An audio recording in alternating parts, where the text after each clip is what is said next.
What's happening, folks? Back with another reaction, back with some more ABC from the Lexicon of Love, 1982. Thank you again to Kim, as well as to Joseph and others who've been commenting on these reactions so far.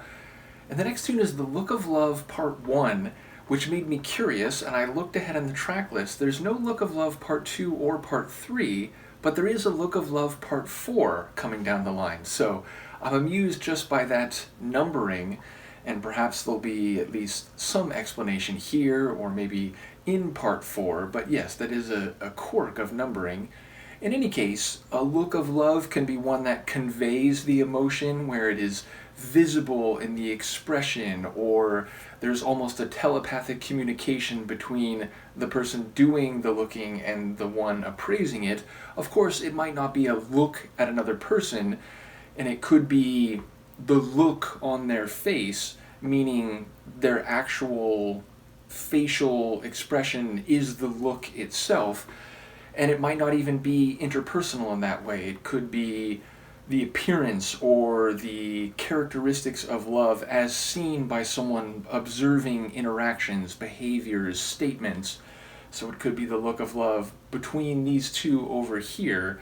Nevertheless, it feels like there is a subjective assessment happening, meaning love is not something that is broken down on a scientific, technical level as people feel and experience it and see it.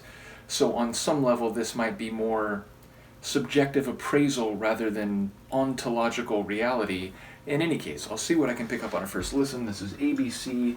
The track is The Look of Love, Part 1, from the Lexicon of Love, 1982.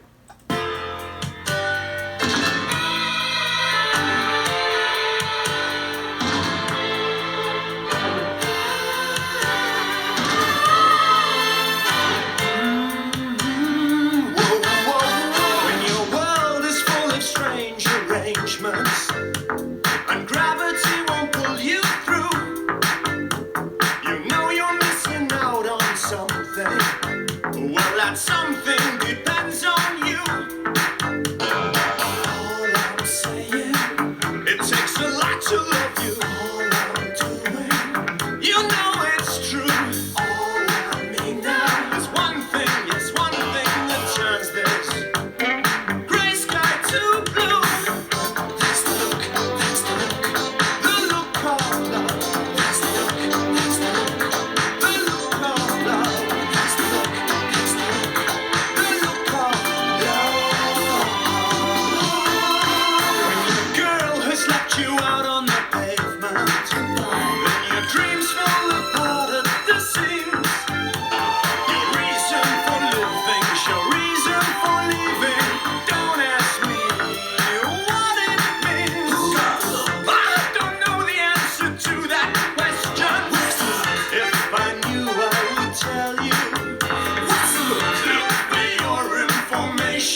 powerhouse of a tune that was. It feels like it wasn't terribly long. Yeah, about 3.5 minutes. So, wow, like the Sonics, so much going on. And again, shout out to Joseph, who's been talking about Trevor Horn's production. And this one, I mean, there's rich strings, and in fact, the strings kind of had that vibe of like a string-saturated disco type of track. It almost felt like a funky, or like a synth-funk disco concerto. That's the best way I can describe it. Like the bass was super funky, and it reminded me of a bass line you might hear in a Prince tune or something like that. Then you've got those strings, which, again, I'm still early in her catalog, but it feels like they wouldn't be out of place in a disco dancer from Donna Summer. Then you've got those drum rolls, like, you know, dramatic drum sequences. There's the like piano chords, which got very forte at one point, and then we're also like lightly touching. There was not only the bowed strings, but I feel like there were some pizzicato strings in there too, like just really rich and multi-dimensional production. I will say the like synth funk sound is where my brain is primarily locating this. That bass line went a long way in terms of defining what I was hearing. It just really had this funky groove to it. The vocals incredible and expressive and dynamic, like some moments where, you know, hitting a bit lower, then going super high like falsetto, some extensions, including like extensions with flourishes on the back end, and just a really like charismatic vocal performance apart from all those dynamic vocalization moments. So yeah, a really incredible tune.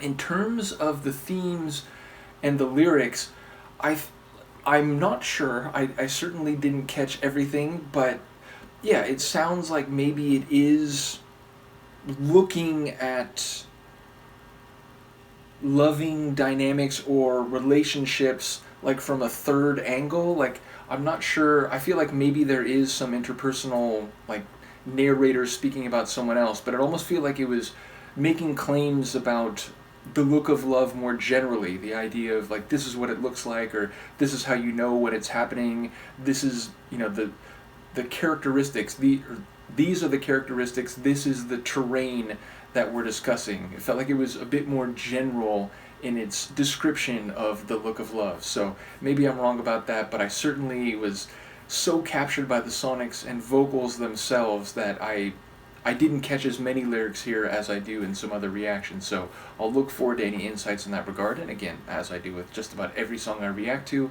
I will re-listen to this in headphones and, you know, get a fuller sense. But one of the great things about doing these reactions is I get a lot of insight right away, so it's not like it used to be in decades past for me, where it's only after 5 or 6 successive hearings that I start to get a fuller sense of the themes at play and the particular lyrics and so on. So yes, it's an accelerated process, which I very do much appreciate. Let me know what you think of this one, and Luca, who is sleeping down here, and I will see you next time. Peace.